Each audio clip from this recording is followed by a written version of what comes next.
Welcome to Mr. Community. I'm your cousin, Reggie Reg. I appreciate having you here with me today.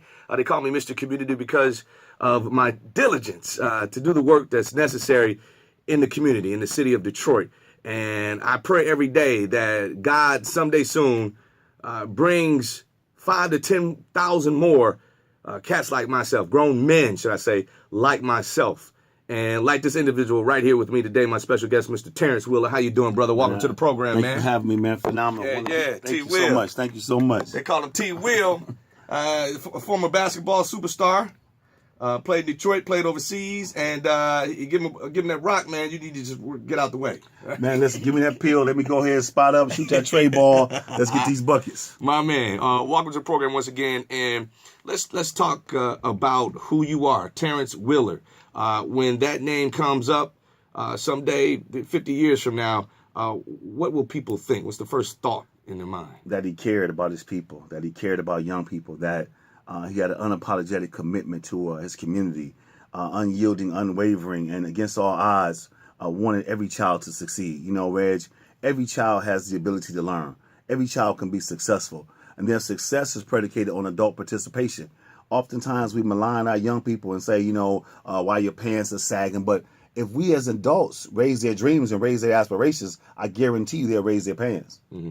Tell me this, Terence. The city of Detroit is astronomical when it comes to a major metropolis that needs tons of help. An urban city that you turn on the news and you can't help but to see. If you just want to hear or see the traffic report or find out how hot or cold it's going to be that day, you can't do it before you see the story of the young person who had a handgun, a semi-automatic, who decided to solve some sort of conflict by pointing the gun at their brother and pulling the trigger and assassinating our young brothers. This is a major problem. I myself have now lost 2 younger brothers as a result of gun violence in the city of Detroit. I'm so upset. I don't know what to say next, but I'm going to ask you this question. I know you're tired of hearing it, but I'm going to ask you this question. Terence Wheeler, when does this end, and how do we start to begin the end? It starts with, number one, I believe, us loving our young people. Number 2, men getting involved. Men stepping up, being the king, being a provider, being a protector, leading by example. But at the same time, I got to talk about the socio-economic breakdown of the city of Detroit. I mean, when you have a city that has high levels of poverty, high levels of unemployment, there's a lack of resources. You lack the resources and you lack a relationship. We have a relationship issue. When I was growing up on Vinewood in Michigan, I knew everybody in my community. I knew my neighbors. I knew their kids. I knew who was down the block, Miss Williams, Miss Lockett, Miss Crooms, Miss Bradley, everybody. Right. You don't know anybody no more. Right. You have no idea who your neighbor is. And they're scared. They don't want to come out there. You used to be able to borrow sugar and stuff from your neighbor. Now you can't. Now the neighbor's breaking in because you don't know them. If I don't know you, I can't identify you. But if I know you, you're less likely to make me a victim of crime. But we've got to get education together. Education becomes opportunities. But their success is predicated on us as adults getting engaged, not being afraid of our young people, guiding them and giving them the tools they need to be successful. Yeah. How do we give these young men something so simple as hope? Because in the city, you and I talked about it before the interview, most children waking up, walk outside, going to the bus stop, they're going to walk past 5, 10 abandoned, open for trespass, open to the elements, buildings, structures, grass taller than they are. Yeah. That right there is the first thing they see before they run into the guy with the rims that are 20, 30 feet tall and say, hey, I got this work for you. I want you to do. Nobody else wants you. I want you. Let me come take care of you. And that forms a gang. That forms a crew. You're talking about the law of location. The law of location, you're going to be what's in your area. Poverty is a 6-block radius. You stay right here and commit crime against poor people. You go to the store. There's no grocery stores in these neighborhoods. They go into the convenience store. Right. They go into the lottery and liquor stores, which not employing your people, but yet taking your money all day long. We have got to get to a community where we care. Number one, stewardship delegation. You may not be my biological son, but you are my son. We may not be blood brothers, but you are my brother. I got to respect you. Common courtesy. Responsibility. I respect my seniors. I'm not victimizing Reggie's grandma. I'm not victimizing Machete's grandma. I'm loving on her. I'm making sure she get to and from the bank, to and from wherever she's going, bingo, whatever it is, may have you. We've got to have stewardship delegation in our community. But it goes back to that post-traumatic stress disorder that's happening in our families. Malcolm Gladwell says this: if you do something for 10,000 hours, you are a subject matter expert. Bill Gates, Steve Jobs, programming on computers, subject matter experts. These kids have over 10,000 hours of excessive violence, verbal and physical abuse. They are experts in trauma. They will tell you what they need if you have a relationship. But rules minus relationship equal rebellion. If you don't have a relationship with this kid, they're going to rebel. But if that one or two adults or two administrators in that school love on that kid and is consistent, he'll run through a wall for you.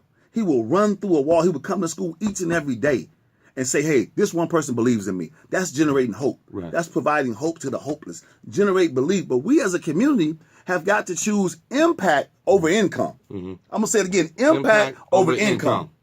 And that's important. I want to have an impact. I want to cement a legacy. When I die, I'm leaving on empty. God willing, whenever he calls me home, if I don't have 100 or 200 young black men at my funeral speaking that this man tried to save me, that's sinful. Shame on me.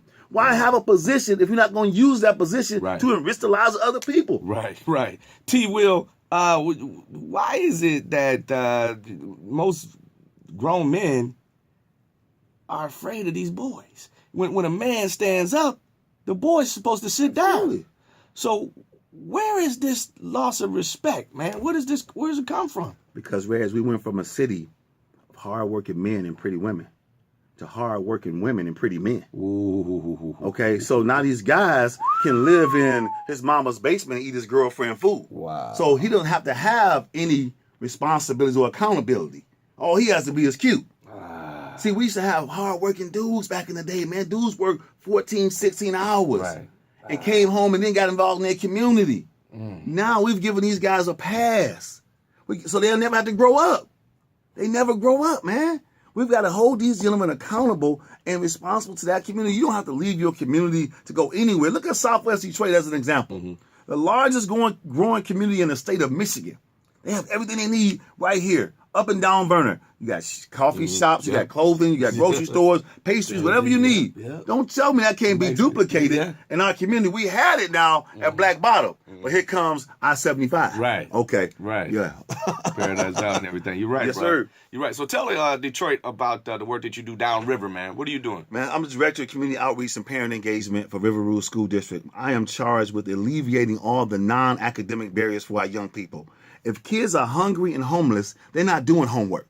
So you've got to meet them where they are and take them where they need to be. Provide the basic needs. I need food, water, shelter. We helping families with utility assistance, free taxes. I do felony expungement. You name it, whatever it takes to help that family from a holistic standpoint. I just can't help the child. I got to help mama and daddy as well. And so we're doing food pantries. Right now we're in the mix of a female hygiene campaign, where we're collecting pads and panty liners for young ladies. Because this is a barrier for our young ladies. I had no idea the cost of it. And if you got 3 or 4 young ladies in one household, that can be an expensive bill.